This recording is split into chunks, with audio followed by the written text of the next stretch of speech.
שלום וברוכים השבים ללימוד תומר דבורה. אני מקווה שחזרה לנו עשייתא דשמיא ונוכל להמשיך בלימוד היקר שלנו. אז קודם כל נבקש מהקדוש ברוך הוא שהלימוד הזה יהיה לרצונו ושנזכה לעשות לו נחת רוח, ושעל ידי הלימוד הזה נזכה כמה שיותר לדבוק בהנהגות ובמידות הקדושות, לעשות את השוואת הצורה כדי לדבוק באור אינסוף, שזאת המשימה שלנו, להידמות בצלמנו לבורא, ועל ידי ההנהגות האלה אנחנו יכולים באמת לנסות ולהתקרב לדבר הזה. ואנחנו נקדיש את הלימוד היקר להצלת אחינו ואחיותינו נתונים בצרה ובשביה. השם ישיע אותם היום ישיבם הביתה לחיים ולרפואה שלמה, ולחיק משפחותיהם, לשמירה והגנה, ברכה והצלחה לחיילים הקדושים שלנו, המתוקים שלנו, היקרים שלנו, שמחרפים נפש על עם ישראל ועל ארץ ישראל בכל יום, ושזה ישוב הביתה חיים טובים ולשלום כולם, עטורי ישועה וניצחון, לרפואת כל חולי עם ישראל בגוף ובנפש, אל נערפן עליהם, תתמידנה בריאותם של ישראל הבריאים, ונזכה שתהיה כתיבה וחתימה טובה לכל עם ישראל, ובעזרת השם נזכה לגאולה שלמה מהרה ורחמים.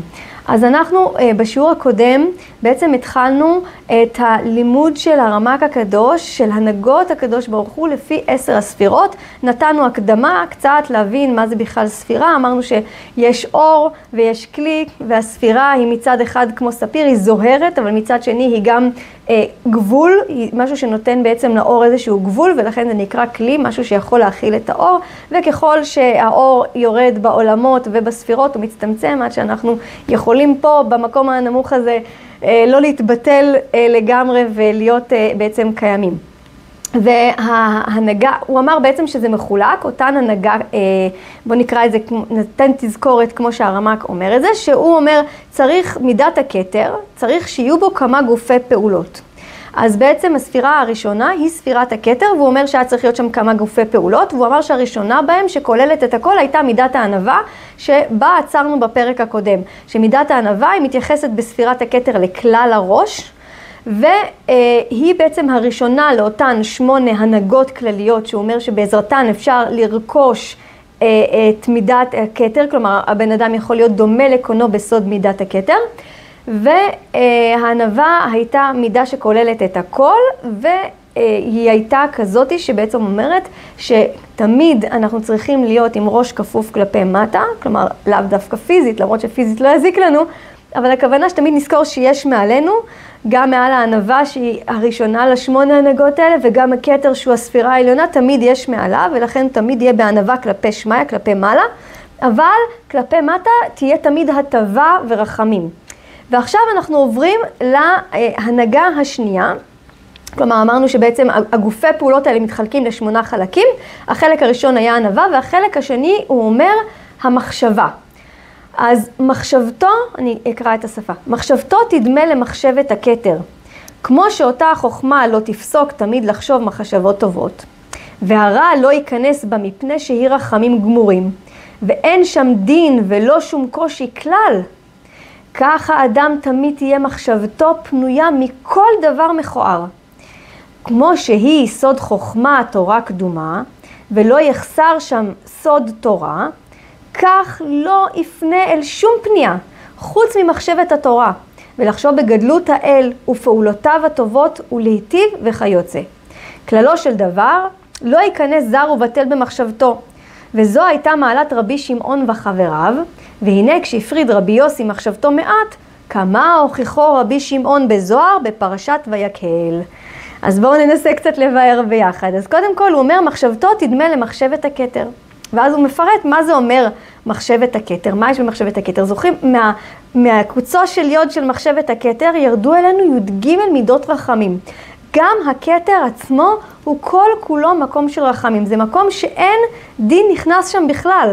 לא דין הקשיא ולא דין הרפיא, כלום, אין שום דין שם בכלל. זה מקום של רחמים גמורים. והוא אומר, אותה מחשבה, מחשבת הכתר, כמו שאותה החוכמה, היא לא תפסיק לחשוב מחשבות טובות, כלומר מהכתר נובע רק טוב, רק מחשבות טובות, והרע לא ייכנס בה משום שהיא רחמים גמורים ואין שם דין, כמו שאמרנו, אין שם שום דין. ככה האדם תמיד תהיה מחשבתו פנויה מכל דבר מכוער. בן אדם צריך שהמחשבה שלו שיוצרת את המציאות שלו, תהיה תמיד נקייה מדברים רעים. ממחשבות רעות, ממחשבות מכוערות. צריך להתאמץ, ממש להתאמץ ובפועל לדאוג שהמחשבה תהיה נקייה. כמו שאנחנו לא היינו נותנים למישהו פשוט לפרוץ לנו הביתה ולהיכנס ולטנף את הסלון, ככה אנחנו צריכים גם לשים למחשבה שלנו שומר ולא לתת לכל מחשבה להתרוצץ בראש. כן, זה קשה וזה דורש אימון והתמדה, אבל זה אפשרי ויש לנו משימה לשמור על המחשבה שלנו כמה שיותר מחשבה של רחמים, של הטבה, של יופי. והוא אומר, וכמו שיסוד חוכמת תורה קדומה ולא יחסר שם סוד תורה, כך לא יפנה אל שום פנייה חוץ ממחשבת התורה. כלומר, מה צריכה להיות המחשבה? כל הזמן לחשוב תורה, לחשוב בגדלות האל ופעולותיו הטובות. פשוט לשבת ולחשוב כמה גדול השם, כמה טוב השם, לערער בדברי תורה, להיזכר בדברי תורה, לחדש לעצמנו בראש חידושי תורה ואמונה. וכמובן לחשוב כל הזמן כמה גדול השם. איך עושים את זה? ופעולותיו הטובות, כמה פעולות טובות יש לנו לחשוב. הייתה לנו שנה כל כך קשה ומרה מצד אחד עם כל מה שאיבדנו, אבל שנה כל כך מטריפת דעת, מלאת ניסים אדירים יש לנו חובה לשבת ולהרהר בהם.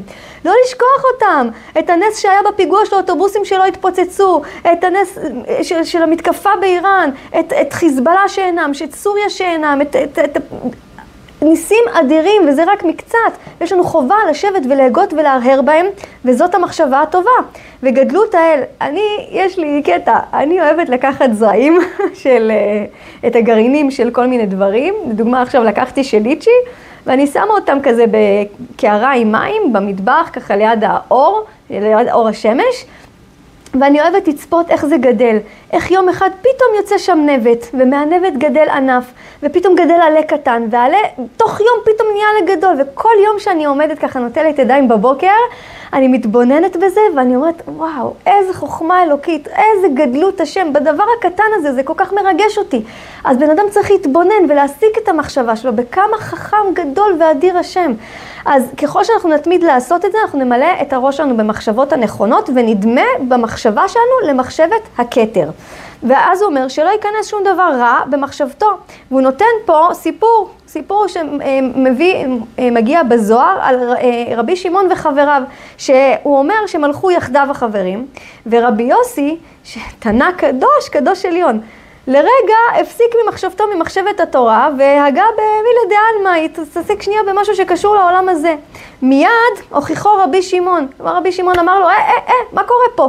אני מסתכל עליך ואני רואה שחסרה לך אות. והוא קרא לו, במקום רבי יוסי, הוא קרא לו יוסי. הוא אומר לו, כי אני רואה שאתה חסר, אז עכשיו אתה לא רבי יוסי, אתה יוסי. ורבי יוסי חזר והגע בתורה וחזר אל רבי שמעון. רבי שמעון, מה שנקרא, סרק אותו, אומר לו, עכשיו אתה חזרה שלם. כלומר, הוא ראה את החוסר שיש לו על דבר כזה קטן. טוב, איפה אנחנו? שם ירחם. אבל הכוונה היא שעד כמה זה, עד להיכן הדברים מגיעים.